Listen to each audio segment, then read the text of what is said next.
ah, theme natin for the month of July ay itong Intimacy Matters. And for the first topic ng Intimacy Matters, ito ang tinatawag na ongoing intimacy. Excuse me lang ah. An-allergy ako. Ayan. So, sa 1 Thessalonians chapter 5 verse 17, sabi doon, pray without ceasing. So, sabi, pray without ceasing, 7 translation. Sa NLT, never stop praying. Sa NIV, never give up on praying. Sa ibang mga translations pa, don't stop, never stop praying. So,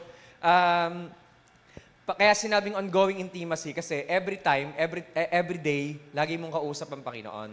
So kaya ang pinaka-title natin for this night, itong tinatawag na ongoing intimacy. Well, sa verse ng yung bago yung verse na yan, merong verse paki-next nga. Sorry, paki-next natin. Ako na mag-click after.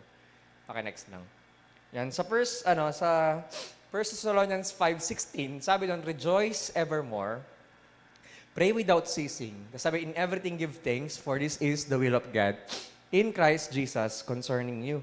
So, bago sinabing pray without ceasing, meron mo ng rejoicing. So, rejoice evermore. Ibig sabihin, rejoice always. Makita natin that itong verse na to, yung mismong pray without ceasing, sabi dyan, is surrounded by rejoice always. At give thanks in all circumstances. So, or sa bawat sitwasyon, magpasalamat ka. Meaning, yung praying without ceasing, dapat kasama doon yung pag-rejoice at yung pagpapasalamat. So, kaya itong tinatawag na triplets of Christian living, yung joy, yung prayer, and gratitude. Si Apostle Paul, sinusulatan niya yung Thessalonica to encourage and to equip yung saints, yung mga churches during that time.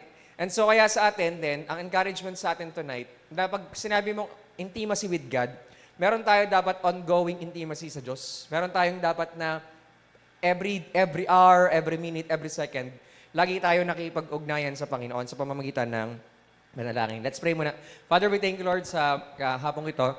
Salamat sa pagkakataon na makapag-aral kami ng iyong mga salita. And today, Lord, we ask for your Holy Spirit to fill us and to use us, Lord, to help us to understand ang mga salita mo, Panginoon. We pray for the blood of Jesus to cover us. We apply your blood sa bawat mga pandinig na makikinig ng iyong mga salita, sa bawat mga puso na natanggap ng mga salita mo, Panginoon. We apply the blood of Jesus over our lives. And we pray, Lord, yung help mo, the helping work of the Holy Spirit ay patuloy kami tulungan as our helper tonight, Lord, as we continue to learn from your words. Reveal to us, Jesus, as we continue to listen to your words, Lord, ay patuloy na maranasan namin ang pangungusap mo ng personal sa aming mga buhay. Lord, we pray for healing din sa inyong lingkod.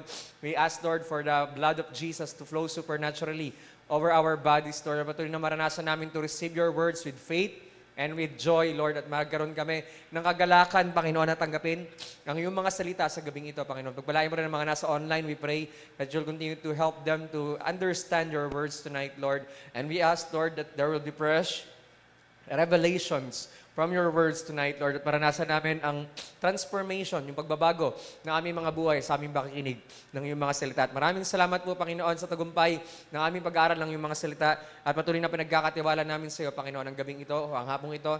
At maranasan namin, Panginoon, ang pagsama ng iyong presensya sa aming buhay, magkaroon ng kaganapan, Lord, yung kalooban mo sa aming mga buhay, Panginoon, na magkaroon talaga kami ng ongoing intimacy with you sa pamamagitan na aming mga personal na makipag-ugnayan sa inyo or personal communion, conversation, or prayer sa inyo, Panginoon. Maraming salamat po sa tagumpay ng araw na to. Let your will be done in our lives in Jesus' name. Amen. Ayan. Para ako naiiyak eh. Now, sabi, pray without ceasing. Pero pag-usapan natin, ano ang prayer without ceasing ano yung hindi prayer without ceasing? So what prayer without ceasing is not, ano daw yung hindi? So number 1, not endless formal or vocal prayer. Yan daw ay hindi pray without ceasing. Yung parang masyadong ulit at the same time parang ang formal masyado, parang lalo pag nag-pray ka sa public, no? Parang pinapakita mo na oh, sovereign, glorious. Parang yung babaeng nag-chat GPT ng prayer. Di ba, parang nakakahiya na pati yung hindi naman dapat included sa prayer na isama niya. Pangalawa, not neglecting daily responsibilities or relationship. So, ang praying without ceasing, hindi siya yung napapabayaan mo na yung mga dapat mong gawin. Yung parang sasabihin mo, hindi, magpipray muna ako, saka ako nagagawin yung paghugas ng pinggan, or yung mga gagawin ko sa school, or yung mga, basta magpipray lang muna ako, wala muna akong gagawin kahit ano today. So, hindi pwedeng gano'n, or yung nane-neglect mo na yung mga pamilya mo, yung mga mahal mo sa buhay, hindi mo na sila nakakausap or nakakasama, nagkakaroon ka ng time sa kanila. Wala nang ganun kasi puro ka na lang pray ng pray. Hindi siya ganun, okay? Ano pa? Not a legalistic burden or performance requirement.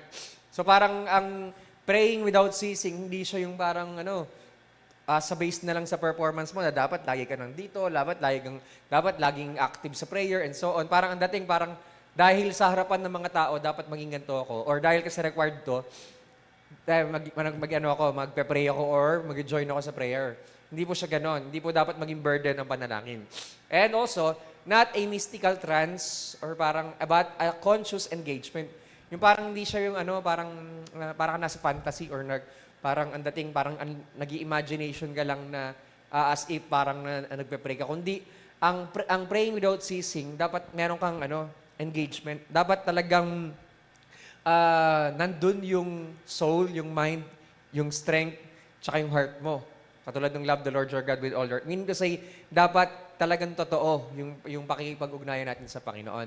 Okay? Now, ano naman ang praying without ceasing? So sabi dyan, ang praying without ceasing is, number one, a continuous, conscious awareness of God's presence. Aware ka na yung presence ng Diyos na kasama mo. Aware ka na nandyan yung kapangyarihan ng Diyos, yung presensya ng Diyos. Aware ka every time. Kahit saan ka magpunta, kahit ano gawin mo, alam mo, kasama mo yung Diyos. Amen?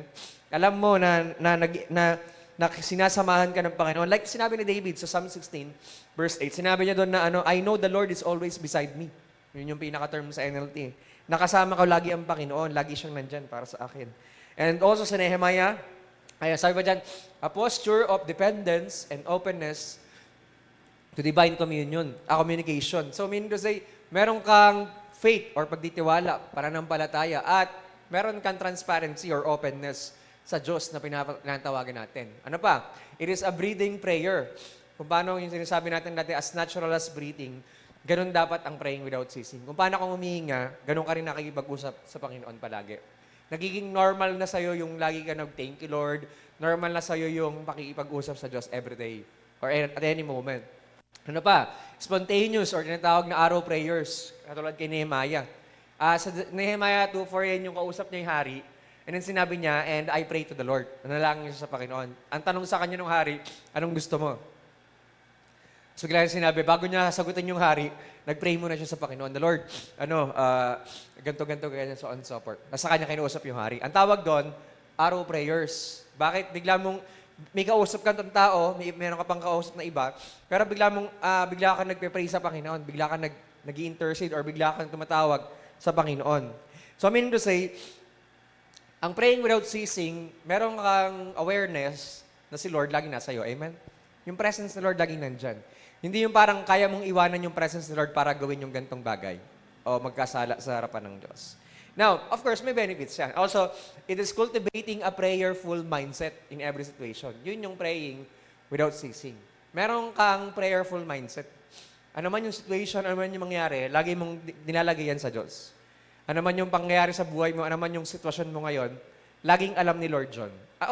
Alam din talaga ng Panginoon yon. However, kaya may prayer, kasi sinasabi natin na, Lord, alam kong alam mo yung nangyayari sa akin. Pero alam kong gusto mo rin na sabihin ko to sa'yo. Kasi ang tawag doon, intimacy. Di ba parang kunyari, lagay nyo sa relationship sa pamilya, yung mga magulang natin, alam nila yung pangangailangan natin. Tama? Pero inaantay pa rin nila tayo humingi. Di ba? Antayin pa rin ng mga parents natin na humingi tayo sa kanila. Although alam na naman nila na kailangan natin yon. Why? Kasi nandun nabubuo yung communication or yung tinatawag na conversation or somehow prayer. Ganon din sa Diyos. Alam ni Lord kung ano yung kailangan natin. Even before we ask, alam na ni Lord. Pero bakit niya kailangan marinig mula sa'yo? Kasi nga ang prayer nga is binibigyan mo sa Lord ng permission na, Lord, sige, mag-work ka sa situation ko ngayon. Kasi nga, again, hindi pinong-force ni Lord yung sarili niya sa atin. Pero lagi siya nag-aabang, nag-aantay para sa atin. Amen? So now, may mga benefits yan. Ang benefits ng praying without ceasing or unceasing prayer, yung walang patid na panalangin ay, number one, personal growth. Lumalago ka. Amen? Gusto mo lumago sa Panginoon, mag-pray ka na mag-pray. Dati, yung ate ko, si Tebek, si Pastora Beck, na nasa Maine na ngayon, lagi kami sinasabihan noon, pray ka kasi, pray ka kasi. Lagi niyang binabanggit sa amin na kulang ka kasi sa prayer, mag-pray ka, mag-pray ka, mag-pray ka. Well, as lumipas maraming panahon, mas lalo ko naintindihan na kailangan talaga natin na mag-pray. In a manner na kahit nakatayo ka, whether nakaluhod ka, or whether nasaan ka man, nakasakay ka sa motor, o nagko-commute ka, kahit nasaan ka, kailangan lagi kang connected sa Diyos. Kailangan lagi mo siyang kausap. Bakit? Para makita mo kasi yung personal growth mo habang lagi mong kausap yung tagapagligtas natin. So, ano nangyayari kapag tayo ay meron praying without ceasing? Number one, isang benefit niyan, lumalalim yung intimacy natin sa Diyos. Lumalalim yung intimacy natin sa Diyos at nagkakaroon tayo ng oneness or tinatawag na fellowship or communion with God. Pag sinabi kasing fellowship or communion, nagiging one kayo. Kaya tulad dito, fellowship, ba't tayo nag-prayer meeting? Meron tayong fellowship at isang layunin natin ay i-glorify ang Diyos. Amen? At meron din tayong isang purpose, yung mag-pray tayo ng sama-sama at tumawag tayo sa isang Diyos. Tama? So, ang fellowship, nagiging one tayo sa isa't isa, sa Diyos. Kaya sabi ni Jesus, abide. Abide in me or remain sa NLT version, di ba? Abide in me and my words abide in you and you shall ask what you wish or what you desire, it shall be done for you. So, meron talagang abiding na tinatawag. Kailangan mong manatili doon. Kaya, hindi ka lalago, hindi lalalim yung relasyon mo sa Diyos kung hindi ka nag-i-stay sa Panginoon. We need to remain sa presensya ng Diyos, sa Kanyang mga salita. Kailangan manatili yung salita ng Diyos sa buhay natin para anuman yung hilingin natin sa Kanya, kaya niyang sagutin, kaya niyang tugunin. Kasi, once again, ang fruitfulness, nasa abiding, nasa remaining sa Diyos. Hindi magiging mabunga ang isang puno o ang sanga kung lagi siya nakahiwalay sa trunk or sa pinaka-vine. Kaya kailangan natin sa Jesus. Pangalawa, isa pang benefit ng praying without ceasing is itong cultivates inner peace amidst anxieties. Kahit pa may mga worries, kahit pa may mga pangangailangan ka, may mga suliranin ka, may problema ka, yung prayer, ang ginagawa niya, meron ka pa rin peace. Nagiging payapa ka pa rin kahit marami kang bayarin. Di ba? Maraming mga kailangan gawin, o nawalan ka ng ganito, naubusan ka ng ganyan, and so on. Pero lagi pa rin tayo may peace. Bakit? Kasi nakakapag-pray tayo. Ang isang ginagawa ng praying without ceasing, kahit hirap na ako mag-preach ngayon, preach pa rin. Bakit? Kasi may peace tayo mula sa Diyos. Nagigets nyo? So, ang kapayapaan ng Diyos, since we are a child of God, wala na tayong takot o wala na tayong alalahanin. May alalahanin pero di ka nag-aalala doon. Nagigets nyo? Kasi may peace nga. Lagi tayong payapa dahil sa pangako ng Diyos. Di ba? Sabi ni Paul, be anxious for nothing. Do not worry about anything. But in everything, by prayer and supplication with thanksgiving, lahat ng requests, let your requests be made known unto God. At yung peace that we don't understand or which surpasses under all understanding will guard your hearts and minds in Christ Jesus. Amen. So number one, ano nangyayari? Lumalalim. It deepens our intimacy and communion. At pangalawa, nagkakapis tayo. Pangatlo, it sharpens our spiritual discernment. Habang nagiging prayerful ka, lalong tumatalas yung discernment mo. And wisdom. Pag sinabi mong mas tumatalas yung discernment mo, mas lalo mong nalalaman kung ano yung kalooban ng Diyos sa hindi. Yung mga decisions mo ngayon, nagiging wise na. Dati parang pawarde-warde lang mga decision mo. Kasi walang wisdom.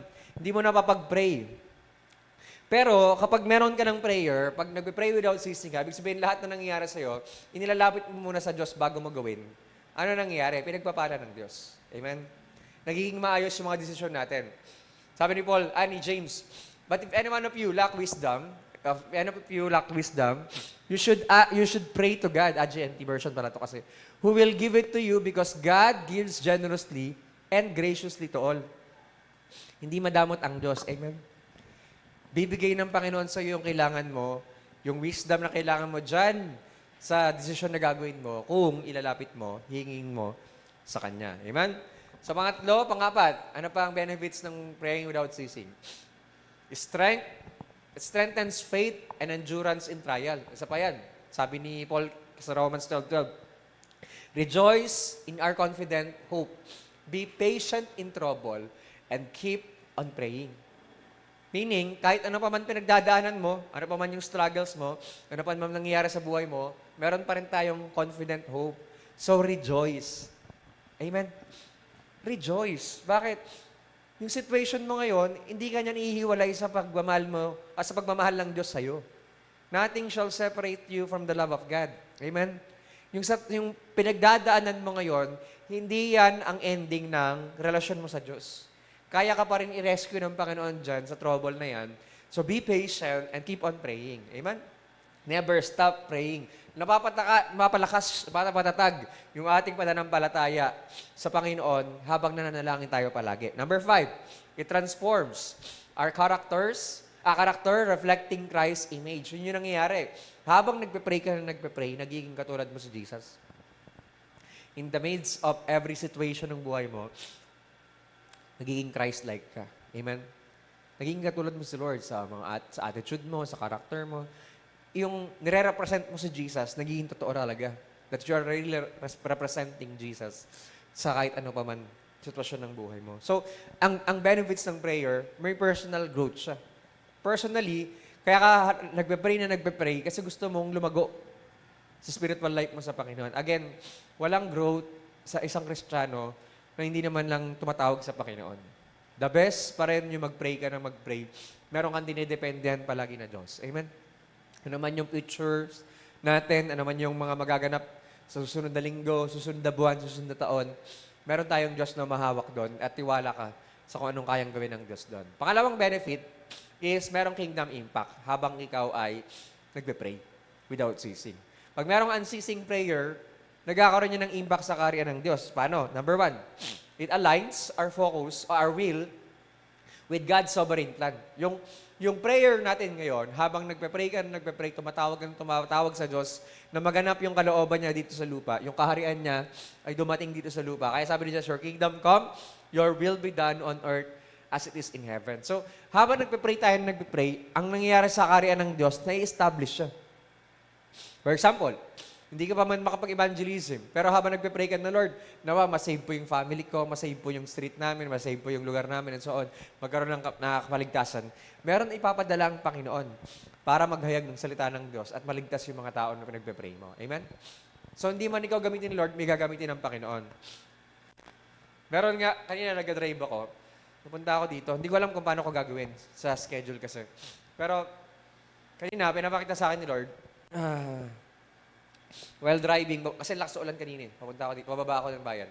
Tapos nakita ko yung dami ng mga estudyante na sinarado na kasi ng Green Heights yung Krokan. So, wala nang makadaan na estudyante doon. Tapos nakita ko may city bus, si Mayor, nagpadala siya ng mga bus, minibus, para magamit sa transportation ng mga estudyante. Sabi ko, what if gamitin ko tong van? Free. Walang bayad. Free lang.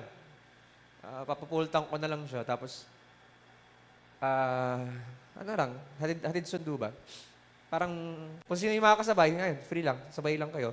Sabi nag-drive, share tayo ng word, evangelism.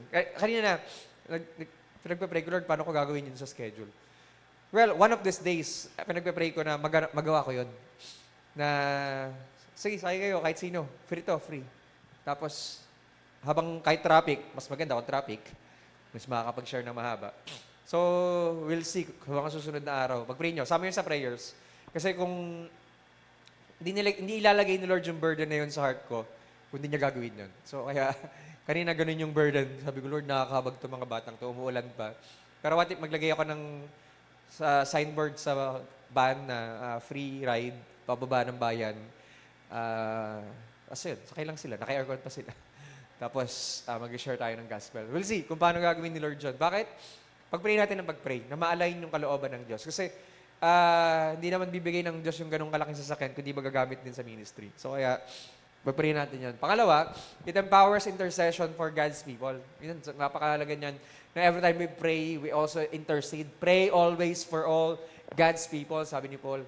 Diba? Do all this in prayer, asking God's help. Ito yung praying in the Spirit. Yeah. For this reason, keep alert. Pray on every occasion as the Spirit leads. For this reason, keep alert, never give up. Pray always for all God's people. So, habang nagpe-pray tayo, ini-intercede natin, ini-intercede yung mga tao, yung mga malat sa buhay kayo, family, yung church natin, yung mga ministries, and so on. Ano nangyayari? Mas napapalakas tuloy yung, yung burden ni Jesus, yung heart ni Lord, na lagi nag-intercede sa right hand ni Father, nagiging heart mo na rin, na lagi ka mag-pray para sa ibang mga tao. You intercede for other people. On behalf of those people, pinagpe-pray mo na rin sila. Isa sa mga ginagawa ko everyday, pag sinatid ko si Shemi tsaka si Yesha papasok, pagsakay pa lang nila, pagpe-pray ko na silang dalawa, na Lord, ingatan mo itong dalawang to, ma-enjoy nila yung klase nila. Ingatan mo po yung sections nila. Ingatan mo po yung itaas elementary school, yung mga teachers, mga estudyante, and so on and so forth. So parang, i-cover mo na ba ng dugo nila? So in that way, na-intercede na yung buong school. Na-intercede natin yung buong eskwelahan. Even yung roads, the Lord, habang nagpapatakbo kasi ako sa Bilibid, ang daming sarang sa kalsada. Sabi ko, Lord, yung prinsa nga, inayos mo eh.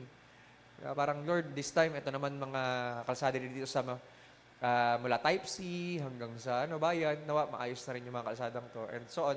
Parang, ganun natin in-intercede. Hindi lang yung mga tao, mga anak ng Diyos, kundi lahat ng mga tao nakapaligid sa kanila, sa mga anak ng Diyos. And napapag-pray din natin. So, praying without ceasing, it benefits the kingdom kasi napapag-pray natin lahat ng bagay. Ano pa? It empowers spiritual victory and breakthrough. Again, sabi ni Paul sa Ephesians 6:12 to 13, for our struggle or battle is not against flesh and blood, but against the rulers, against the authorities, against the powers of this dark world, against the spiritual forces of evil in the heavenly realms. Sila ang kaalaban natin. So we need to fight our battles sa pamamagitan ng armor of God. Therefore, put on the full armor of God so that when the day of evil comes, you may be able to stand your ground, and after you have done everything, to stand. Nagawa mo na lahat, pag nagumpayan mo na lahat, tapos na yung battle, nakatayo ka pa rin. Bakit? You have the armor of God. Meaning, meron kang spiritual victory. Meron kang breakthrough every time we pray. Amen? Kaya nga, ang ganda nga yung equipping natin noong nakaraan, di ba? About prayer of submission, yung pag-pinpoint sa mga rulers, sa mga strongmen, sa mga strongholds, sa mga, kumbaga, na-rebuke, nababind natin yung mga gawa ng kaaway, na nawawasak natin yung gawa ng diablo sa pamamagitan ng panalangin. So, ang laki ng impact niyan. Imagine, alam niyo ba, may na-realize ako yung DepEd vision and mission. Kasi si Shemi ay pilot. Since pilot si Shemi, pinapaka-memorize sa kanila yung Panatang Makabayan, ang Munting Panata, DepEd mission and vision. Sabi ko gano'n, pagbasa ko ng DepEd mission and vision, alam niyo may na-realize ako, may kulang dito. Alam niyo kung ano? Yung maging godly yung mga estudyante. Wala doon. Meron lang binanggit tungkol sa values, pero wala yung lumaki na maka-Diyos yung mga estudyante. Parang, ano nangyari sa education? Parang hindi man lang natin i-mold yung mga estudyante na maging maka-Diyos sila. Buti pa yung sa Panatang Makabayan, meron doon pagiging maka-Diyos. Meron pa yung yung panunumpa sa watawat, yung pagiging maka-Diyos, makatao, makakalikasan at makabansa. So, buti pa yun, meron. Pero yung sa DepEd mismo, sabi ko, ba't ganito? Mismong education, wala mismo si Lord. Nakakalungkot. Na bakit inaalis nila? But wala yung goal na nawa yung mga estudyante maging godly students sila. God-fearing and God-loving individuals. Kagaya sa PL Moon. Sa core values ng PL Moon, may ganun na maging God-loving and God-fearing individuals yung mga estudyante. Dapat ganun. Kumbaga, paano natin gagawin yun? Well, we need to pray. Para magkaroon ng impact yan sa kingdom of God. Amen? Number 4, it unleashes God's power in situations. Isa pa yan, di ba? Yung kapangyarihan ng Diyos habang pinagpe-pray natin naging effective, nagiging powerful and effective natin. Why? The prayer of righteous man is powerful and effective. So napakahalaga na ini-intercede natin, nagpe-pray tayo. Kaya nga ongoing intimacy. Kasi bawat concern, pinagpe-pray natin. Ano man yung kaganapan, ano man yung mga information na nalaman mo, pagpe-pray mo agad. Parang ganito yung idea. Tulad niyan, ayan, may bagong low pressure area. Tapos may habagat pa. So sabi nila, ngayong July, mag-expect daw na maraming bagyong darating. So tayo ngayong church, ano gagawin natin? Wala lang, expect mo lang.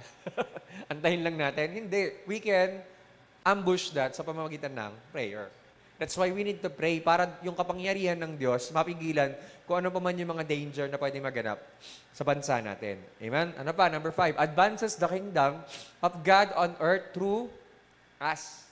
Kaya sabi ni Lord, if my people who are called by my name will humble themselves and pray and seek my face and turn from their wicked ways, then will I hear from heaven and will forgive their sins and will heal their land. Magkakaroon lang ng national repentance, national revival, national awakening, national transformation ang buong bansa natin kung mananalangin tayo. Kung itatawag natin yan sa Panginoon. Sabi pa ni Lord, Ezekiel, ewan ko na pag di pa kayo na-challenge. Sabi ni Lord, I look for someone. Sino kaya yung someone na yan? Who might rebuild the wall of righteousness that guards the land. I search for someone to stand in the gap, in the walls who I wouldn't have to destroy the land, but I found no one. Literally, yung verse na yan, kaya na-destroy ang Israel. Na-destroy yung temple. Bakit? Wala nag-stand in the gap. Wala si Lord nakita nag-intercede sa Israel. Nakakalungkot. Diba? Pero ngayon, sa situation natin, kung hindi mag-stand in the gap ang church, kung hindi tayo magpe-pray, pwedeng ma-destroy yung destiny ng generation ngayon, especially yung next generation, kung hindi tayo mag-stand in the gap, kung hindi tayo magpe-pray. So prayer is standing in the gap. God looks for people to partner with Him in advancing His kingdom. Magiging partner ka kaya ng Diyos? Do you want to be God's partner para ma-advance yung kingdom niya? Nasa iyo yung choice kung pipiliin mo. Prayer is a daily discipline for unceasing prayer. Amen? Daily disciplines for unceasing prayer. So, ano daw yung mga disiplina na dapat natin gawin para tayo ay makapag-pray ng without ceasing? So, number 1. Una, practically, start small. Set hourly reminders. Pwedeng per hour. Mag-alarm ka. Magkaroon ka ng mga short prayers. Kung magsisimula ka pa lang, or kung bago ka pa lang, or kung gusto mo ma-restore yung prayer life mo, start small. Try mo muna every hour. Bigla kang mag-pray. Pag nakita mo yung o'clock, 7 o'clock, 6 o'clock, 8 o'clock, 9 o'clock, hourly prayer. Lagi kang mag-pray. Lagi kang mag-intercede or lagi kang tumawag sa Panginoon. Start small. Ano pa?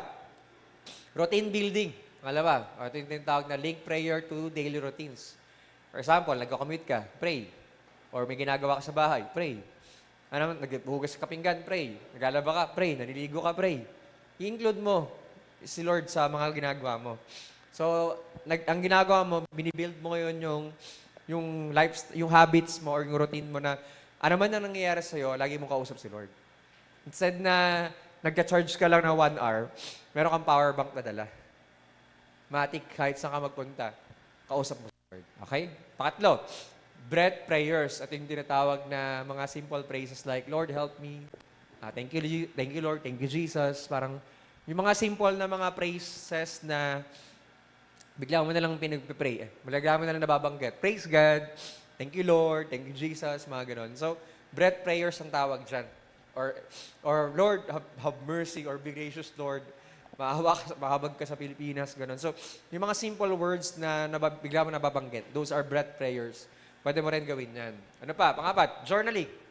Prayer journal. Yan. Pwede mong lagay mga dates, kung kailan mo pinag-pray, prayer requests mo, or prayer requests, ano yung mga panalangin mo sa kategory na ganito, sa government, para sa iyo, para sa pamilya mo, sa church, and so on.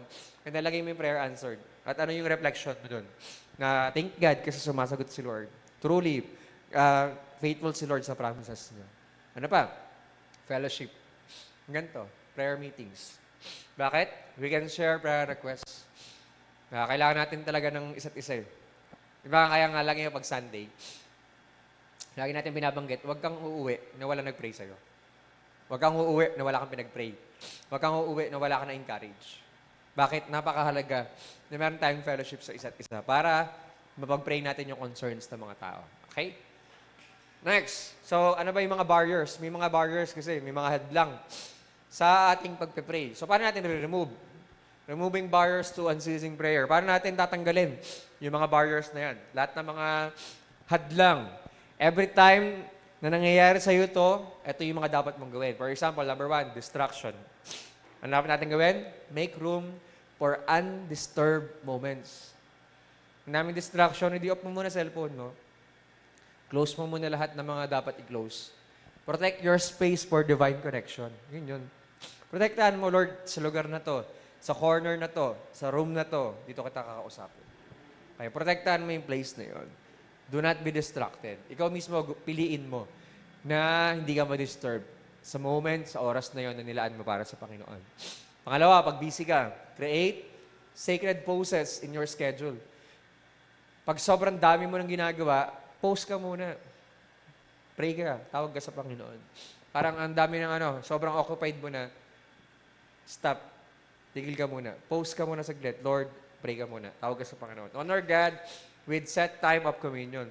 Kung sinet mo yung time, 3 o'clock, 4 o'clock, 6 o'clock, o whatever time yung sinet mo, i-honor mo lagi yun. Kasi pag sinabi mo, Lord, sa ganitong time, imimit kita. Ine-expect ka ni Lord sa ganitong time. Kaya kanyara, sinabi mo, Lord, gisingin mo po ako ng ganitong time. Gigisingin ka talaga ni Lord kasi i-honor mo yun eh. So pag nagising ka ng ganitong time at sinabi mo yun sa Panginoon na ganitong time mo siya kausapin, i-honor mo dapat siya. Ano pa? Pag may doubt naman, paano ka may discouragement? Focus on God's faithfulness, wag sa feelings mo. Ano pa? Trust God's truth over your emotion. Focus ka sa mensahe ng Diyos, sa katapatan, sa pangako ng Diyos. Wag sa emosyon mo. Believe His word, not the waves of life. Wag yung mga waves, yung mga doubtings or mga, Lord, kaya ba ni Lord? Wag ganun mag-focus. Paniwalaan mo ang salita ng Diyos over those over those doubts and discouragement. Ano pa? Sa legalism, ano naman? Ang prayer, hindi dapat siya burden nga. Hindi dapat siya parang pressure sa'yo. Prayer flows from love, not obligation. Parang dapat di ka obligang nagpe-pray ka dapat.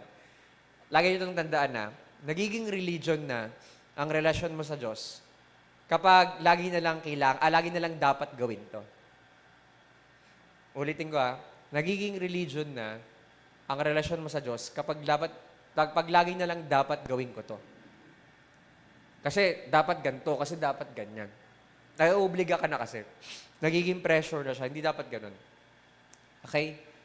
Ang prayer is out of love. Pag-ibig mo yun sa Diyos. Prayer is a heart-to-heart, not task-to-task. Okay? Heart-to-heart yan. Puso yan sa Diyos. Okay? God desires your presence, not your performance. Amen? Hindi gusto ni Lord yung performance mo kung gaano ka kagaling magtumugtog, kagaling magganto. Ang hinahanap ni Lord yung presence mo. Amen? May mga times na kailangan mo talaga mapag-isa. Like ako minsan, may mga times na pupunta lang ako dito.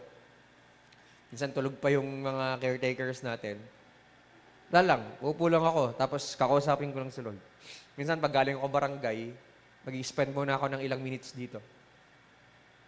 Just to talk with the Lord. Parang, Lord, hindi ko kailangan ng yung parang pour out ng anointing mo.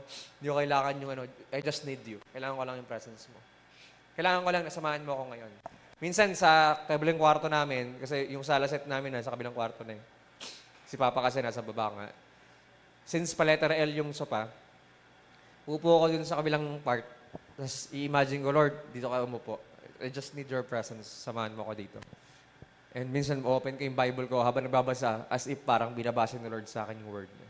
So may mga ganun time. Hindi kailangan ng dapat ganito, dapat ganyan, dapat ganun. Maging transparent ka, sino ka ba talaga sa presence ni Lord. Okay? Ano pa?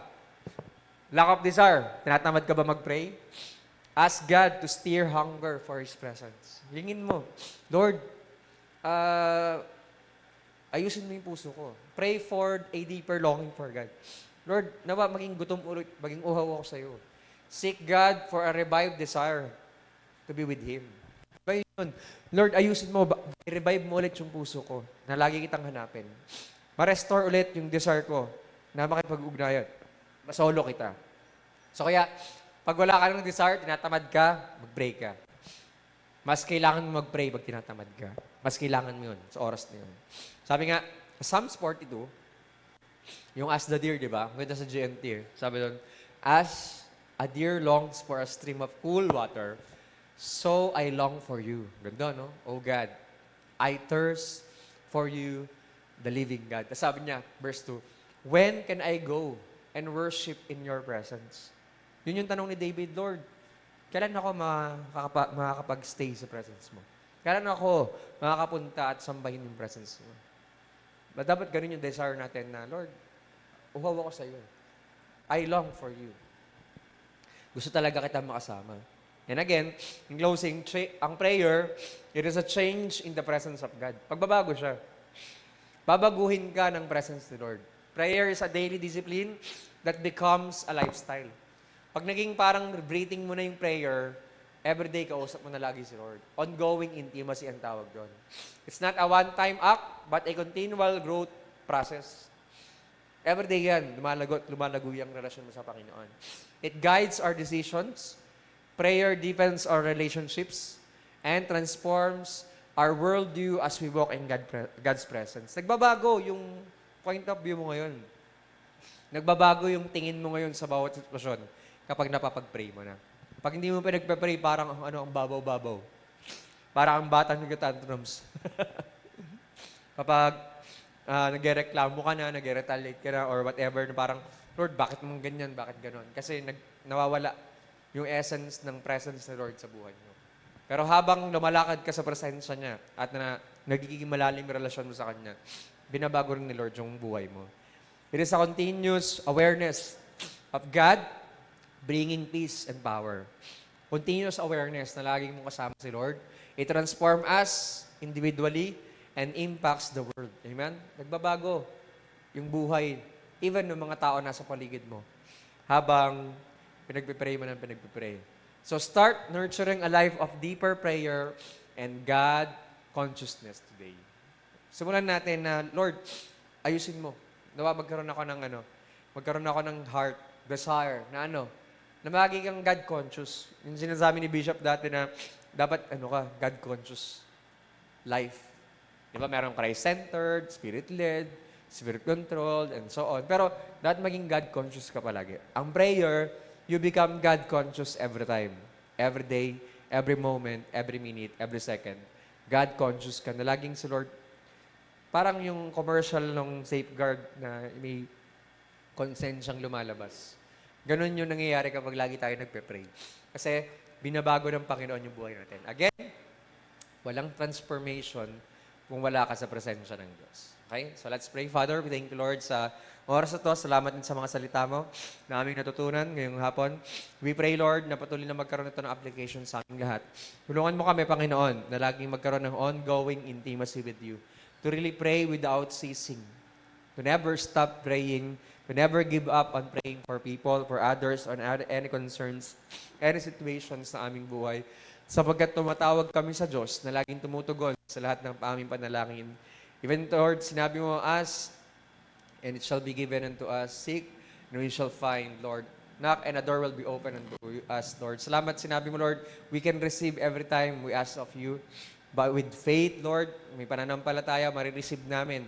When we believe, Lord, marireceive namin and we will have everything na pinanalangin namin sa iyo. Salamat din, Lord, sa pangako mo, sa inyong mga salita, that as we abide in you, and you abide in us, your words abide in us, whatever we desire, Lord, whatever we ask, you will give us to us, you will do it for us, dahil nais mo, Panginoon, na magkaroon kami ng malalim na relasyon sa inyo, Panginoon. So as we continue to dig deep, Lord, sa inyong mga salita, habang kami ay lumalalim, Panginoon, sa pagkakilala sa iyo, ay lalo rin kami, Panginoon, lumalim sa aming personal na mga pakikipag-ugnayan sa iyo, especially sa prayers, na whatever na pinapanalangin namin, Lord. Thank you, Lord, for the prayer of a righteous man availeth much.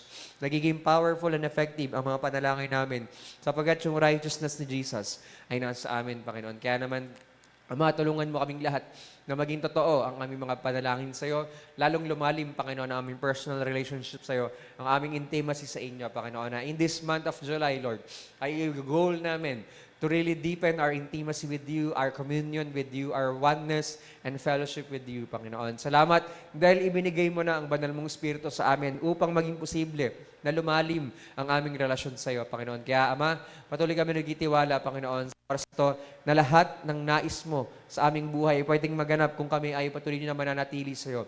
As we continue to abide in you, to remain, remain in your presence, Lord, ay patuloy na gagawin mo ang kalooban mo sa aming mga buhay, Lord. Change us from glory to glory to become like Jesus, Lord, to live like Jesus in this world. At patuloy na makita sa amin ang presensya mo, Panginoon, masalamin at mag-glorify ka sa lahat ng aming gagawin sa pangalan ni Jesus.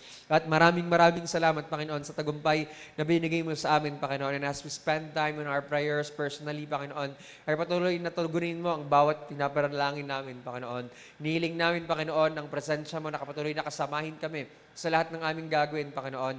At patuloy na maranasan namin, O Diyos, na Ikaw mismo, Panginoon, ay i-reveal mo ang sarili mo sa amin. Lord, show your glory to us, Lord, at ma-experience namin yung kapangyarihan ng banal mong Espiritu na baguhin kami na katulad ni Jesus. At maraming salamat po, Panginoon, sa katugunan din sa aming mga panalangin, Panginoon. Personally, whatever prayer, request namin, Panginoon, at tinatawag namin sa iyo, ay dinggin mo sa pangalan ni Jesus according to your will in our lives, Lord. And Lord, salamat that before we call, you have answered us, Lord. Even while we are speaking, Lord, ay patuloy na sinasagot mo na ang lahat ng aming panalangin. Salamat din, Ama, dahil alam mo ang lahat ng aming pangangailangan. And Lord, when we seek you first, Lord, whatever we shall need, you will add it to us, Lord. And salamat, Lord, dahil meron kami laging assurance sa inyo mga salita. Yung mga pangako mo ay laging sure sa aming mga buhay. They are always yes and amen sa amin, Lord. At kaya naman, patuloy na dinadakila ka namin at tinataas namin, Panginoon, ang iyong pangalan na laging maganap. Ang iyong mabuti, kaaya-aya, lumos mong kalooban sa aming lahat at magpalain mo, Lord, ang bawat mga anak mo yung tumatawag sa iyo. At patuloy, Lord, magkaroon kami lahat ng ongoing intimacy with you na lagi kaming manalangin na walang patid. Lagi kami makapag-ugnayan sa iyo. Lagi namin itawag muna sa iyo ang mga bagawin namin mga hakbang upang lagi mo kaming i-guide, Panginoon. Because sinabi mo, Lord, that we trust in the Lord with all of our hearts. We will not lean on our own understanding, but in all our ways, we will acknowledge you and you shall direct our paths, Lord. Kaya salamat po, Lord, sa tagumpay ng araw na to. We bless your name, Lord. At ngayon pa lamang, hiniling na namin, Lord, at hiniklaim na ang lahat ng mayamang biyaya at pagpapala mo na para sa amin sa buwan ng July, ay marireceive namin lahat sa pangalan ng Jesus. Pagpalain mo rin, Lord, lahat ng gagawin namin ng mga programa, mga events, or mga fellowship sa buong month na ito, Panginoon. And even, Lord, i-bless mo ang mga magagawing church anniversary din ng Tunasan, ng Putatan, Lord, at ng buong main church, Panginoon. Salamat dahil sa katapatan mo sa aming mga buhay ay nagpapatuloy ang gawain mo. Kaya, Lord, tulungan mo kami na manatiling tapat hanggang wakas, hanggang makita ka namin na mukhaan. And we know, Lord, na malapit ka na rin bumalik ulit. Kaya naman, Ama, patuloy na dinadalangin namin, O Diyos, na gawin mo kaming handa sa pagbabalik mo at patuloy na sa pagbabalik ni Jesus ay prepared kaming lahat na harap sa iyo and we will hear those words, "Well done, thou good and faithful servant. Enter now with the joy of thy Lord." Maraming salamat, Lord, sa lahat-lahat ng gagawin mo sa aming buhay and we bless your name, we glorify your name. In Jesus' name we pray. Amen. Shalom.